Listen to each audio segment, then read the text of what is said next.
ബിസ്മില്ലാഹിർ റഹ്മാനിർ റഹീം. അസ്തഗ്ഫിറുള്ള പറഞ്ഞാ കിട്ടുന്ന പ്രതിഫലമറിയുമോ?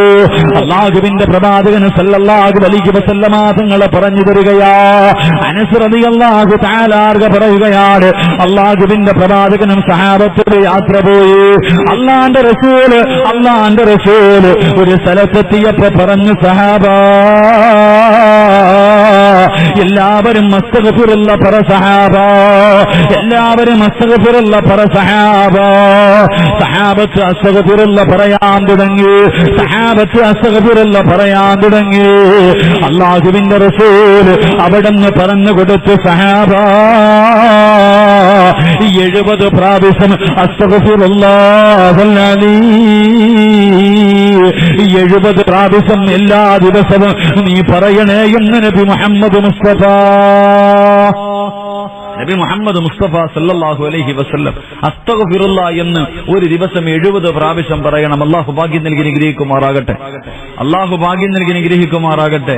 എന്റെ 70 എന്ന് എണ്ണം പറയാനുള്ള കാരണമല്ല, 70 പ്രാവശ്യം അല്ലാഹുവിന്റെ റസൂൽ സല്ലല്ലാഹു അലൈഹി വസല്ലം തങ്ങൾ എണ്ണം തന്നെ പറഞ്ഞു 70 പ്രാവശ്യം അസ്തഗ്ഫിറുല്ലാ പറയണം. അനസ് റളിയല്ലാഹു തആല അൻഹു ചോദിച്ചു, നബി എന്തിനാ 70 എന്ന് എണ്ണം പറഞ്ഞേ? 70 എന്ന് എണ്ണം പറയാനുള്ള കാരണം എന്താ? അല്ലാഹുവിന്റെ റസൂല് പറഞ്ഞു, ഒരു ദിവസം ആരെങ്കിലും ഒരു മനുഷ്യന് 70 പ്രാവശ്യം അസ്തഗ്ഫിറുല്ലാഹൽ അലീം എന്ന് പറഞ്ഞാൽ അവൻ അന്നത്തെ ദിവസം ചെയ്ത 700 പാപങ്ങൾ അല്ലാഹു പുറത്തു കൊടുക്കുമെന്ന് നബി മുഹമ്മദ് മുസ്തഫ. സ്വലാത്തിന്റെ മഹത്വം ഞാൻ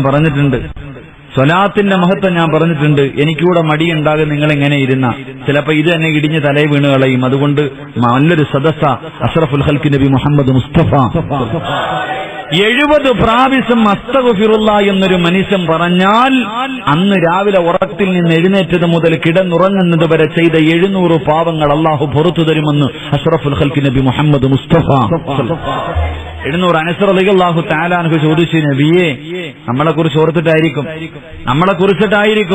അനസ് റളിയല്ലാഹു തആല അൻഹു ചോദിച്ചു, ഇനി ഒരു മനുഷ്യന് 700 പാവങ്ങളെക്കാൾ കൂടുതൽ ചെയ്താലോ? 700 പാപങ്ങളെക്കാൾ കൂടുതൽ ഒരു മനുഷ്യൻ ചെയ്താലോ? അള്ളാഹുവിന്റെ റസൂൽ പറഞ്ഞു, ഓന്റെ കാര്യം വിട്ടേക്ക്, അവന്റെ കാര്യത്തിൽ പിന്നെ ചർച്ചയില്ല. അള്ളാഹു നമ്മളെ കാക്കുമാറാകട്ടെ. ഒരു ദിവസം 700 പാപത്തിൽ കൂടുതൽ ചെയ്യുന്നവനെ കുറിച്ച് പിന്നെ എന്താ പറയാ? അവൻ എന്തായിരിക്കും? എങ്ങനത്തെ മനുഷ്യന്മാരാ നമ്മുടെ കൂട്ടത്തിലുണ്ട്? അള്ളാഹു കാക്കുമാറാകട്ടെ.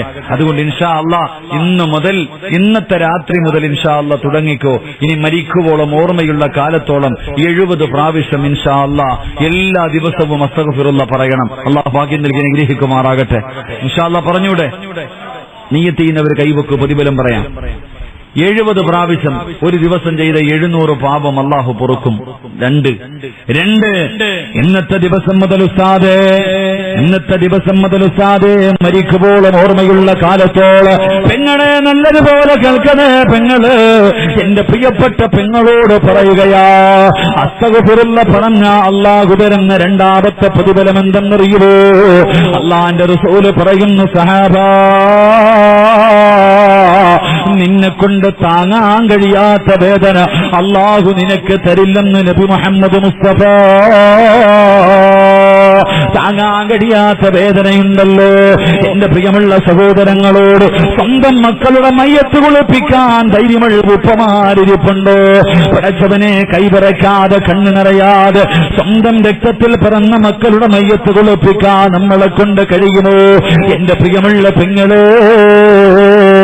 സ്വന്തം മക്കളുടെ മയ്യത്ത് കാണാനുള്ള ധൈര്യമുണ്ടോ? എന്റെ പ്രിയമുള്ളവരെ, താങ്ങാൻ കഴിയാത്ത വേദനകളുണ്ടല്ലോ. മാരക രോഗം പിടിച്ചിട്ട്, ക്യാൻസർ പിടിച്ചിട്ട് അല്ലാഹുവേ കിടന്ന് കരയുന്നവരുണ്ടല്ലോ. മാരക രോഗങ്ങൾ പിടിച്ചിട്ട് പൊട്ടിക്കരയുന്നവരുണ്ടല്ലോ. അല്ലാഹുവേ റസൂലുള്ള പറയുകയാണ്, അല്ലാഹുവിന്റെ പ്രവാചകൻ പറയുന്ന ഒരു ദിവസം ഏതെങ്കിലും ഒരു മനുഷ്യന് 70 പ്രാവശ്യം അസ്തഗ്ഫിറുല്ലാഹൽ എന്ന് പറഞ്ഞ അല്ലാഹു അവന് കൊടുക്കുന്ന രണ്ടാമത്തെ പ്രതിഫലം, അവനെ കൊണ്ട് താങ്ങാൻ കഴിയാത്ത വേദന അല്ലാഹു കൊടുക്കില്ലെന്ന് നബി മുഹമ്മദ് മുസ്തഫ സല്ലല്ലാഹു അലൈഹി വസല്ലമ തങ്ങൾ പറയുകയാ. മൂന്നാമത്തെ പ്രതിഫലം എന്തെന്നറിയുമോ? അല്ലാഹു നിന്റെ ജീവിതത്തിൽ നിന്നെ ഒറ്റപ്പെടുത്തൂല. അള്ളാഹു നിന്നെ ഒറ്റപ്പെടുത്തൂല. ആരും സഹായിക്കാനില്ലാത്തൊരവസ്ഥയുണ്ടല്ലോ. പടച്ചവനെ ഒറ്റപ്പെട്ടു പോവുകയാ. വാപ്പയുണ്ട്, ഉമ്മയുണ്ട്, ഭാര്യയുണ്ട്, മക്കളുണ്ട്, കൂടപ്പിറപ്പുണ്ട്, കൂട്ടുകാരുണ്ട്, കുടുംബക്കാരുണ്ട്. പക്ഷേ ജീവിതത്തിൽ ഒറ്റപ്പെട്ടു പോകുന്നവരുണ്ടല്ലോ. എല്ലാവരും ഉണ്ടോ എന്ന് ചോദിച്ചാലുണ്ട്. എങ്കിലില്ലാത്തവനെ പോലെയാ. എന്റെ പ്രിയമുള്ളവരെ, അസ്തഗ്ഫിറുള്ള പറയുന്നവര് മനുഷ്യർ അള്ളാഹു തരുന്ന മൂന്നാമത്തെ പ്രതിഫലം എന്തെന്നറിയുമോ? അള്ളാന്റെ റസൂല് പറയുന്നു, സഹാബാ, അവൻ അള്ളാഹു ജീവിതത്തിൽ ഒറ്റപ്പെടുത്തൂല. നാലാമത്തെ പ്രതിഫലം എന്തെന്നറിയുമോ? അള്ളാഹു നിന്റെ റിസ്ക്കിൽ വിശാലത ചെയ്യും.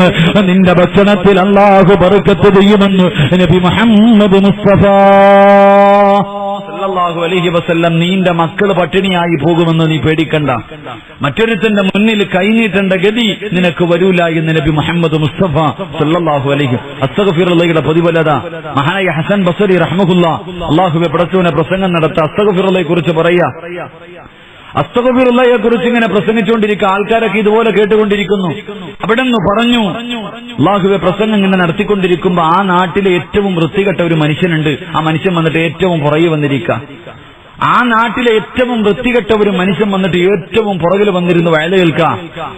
മഹാനായ ഹസൻ ബസ്രി റളിയല്ലാഹു റഹ്മഹുല്ലാ അല്ലാഹു അവിടെ നിന്ന് പറഞ്ഞു, പടച്ചവനെ, ഏതെങ്കിലും ഒരു മനുഷ്യൻ മനസ്സറിഞ്ഞുകൊണ്ട് തൗബ ചെയ്യുന്ന മനസ്സോടുകൂടി അസ്തഗ്ഫിറുല്ലാ എന്ന് പറഞ്ഞാൽ അല്ലാഹു അവന്റെ പാപം മുഴുവനും പുറത്തു കൊടുക്കും. ഇങ്ങനെ പറഞ്ഞപ്പോ ആ ഏറ്റവും വലിയ പാപിയായ ആ നാട്ടിലെ ഏറ്റവും വൃത്തികെട്ട മനുഷ്യൻ എഴുന്നേറ്റ് നേരെ സ്റ്റേജിന്റെ മുന്നിൽ വന്നു. സ്റ്റേജിന്റെ മുന്നിൽ വന്നിട്ട് ഹസൻ ബസരിയോട് ചോദിച്ചു, അത്രേ, അല്ലാഹു എനിക്ക് പുറത്തിരൂ, അള്ളാഹു എനിക്ക് പുറത്തിരോ? മഹാനായ ഹസൻ ബസ്രി റഹ്മത്തുള്ളാഹി പറഞ്ഞു, എടാ നിനക്കല്ല, നിന്നെ പോലെ 100 എണ്ണം ചോദിച്ചാലും അള്ളാഹു പുറത്തിരും. നിന്നെ പോലെ 100 എണ്ണം അള്ളാഹുവിനോട് ചോദിച്ചാലും അള്ളാഹു പുറത്തു തരും. അള്ളാഹുവെ പടച്ചവനെ, ആ ചെറുപ്പക്കാരൻ ഏറ്റവും പുറകിൽ പോയിരുന്നു. ഏറ്റവും പുറകിൽ പോയിരുന്നിട്ട് അള്ളാഹുവെ പടച്ചവനെ കുനിഞ്ഞിരുന്നിട്ട് കരയാൻ തുടങ്ങി. അള്ളാഹുവെ കുനിഞ്ഞിരുന്നിട്ട് കരയാൻ തുടങ്ങി. പടച്ചവനെ പൊട്ടിക്കരഞ്ഞുകൊണ്ട് ഈ മനുഷ്യൻ അള്ളാഹുവിനോട് പറഞ്ഞു, അത്രേ, പടച്ചവനെ, അള്ളാഹുവെ ഒരുപാട് പാപങ്ങൾ ചെയ്തവനാ ഞാൻ. ഒരുപാട് പാപങ്ങൾ എന്റെ ജീവിതത്തിൽ ചെയ്തിട്ടുണ്ട്. എങ്ങനെയാണ് തൗബ ചെയ്യേണ്ടെന്ന് പോലും എനിക്കറിയില്ല പടച്ചവനെ. ഒരുപാട് പാപം ഞാൻ ചെയ്തവനാ. എങ്ങനെയാണിത് മുഴുവനും നിന്നോട് ചോദിക്കേണ്ടെന്ന് പോലും എനിക്കറിയില്ല. എങ്കിൽ ഈ മനുഷ്യൻ പറഞ്ഞു, മനസ്സറിഞ്ഞുകൊണ്ട് അസ്തഗ്ഫിറുല്ലാ പറഞ്ഞാ നീ പുറത്തു തരുമെന്ന്. അല്ലാഹുവേ, ഇനി ഒരിക്കലും ഞാൻ ചെയ്യില്ല പടച്ചവനെ. ഇനി ഒരിക്കലും ഞാൻ ഈ പാപങ്ങളിലേക്ക് മടങ്ങില്ല. അസ്തഗ്ഫിറുല്ലാഹൽ അലീം എന്ന് മനസ്സറിഞ്ഞുകൊണ്ട് ഒരു പ്രാവശ്യം പറഞ്ഞിട്ട് ഈ മനുഷ്യൻ അള്ളാഹുവിനോട് പറഞ്ഞു, പടച്ചവനെ, എന്റെ പാപം നീ പുറത്തു തന്ന 3 അടയാളം എനിക്ക് കാണിച്ചു തരണം. എന്റെ പാപം മുഴുവനും നീ പുറത്തെങ്കിൽ ഇനിയുള്ള കാലം എനിക്ക് മനസമാധാനത്തോടെ ജീവിക്കണമെങ്കിൽ 3 അടയാളം നീ എനിക്ക് കാണിച്ചു തരണം.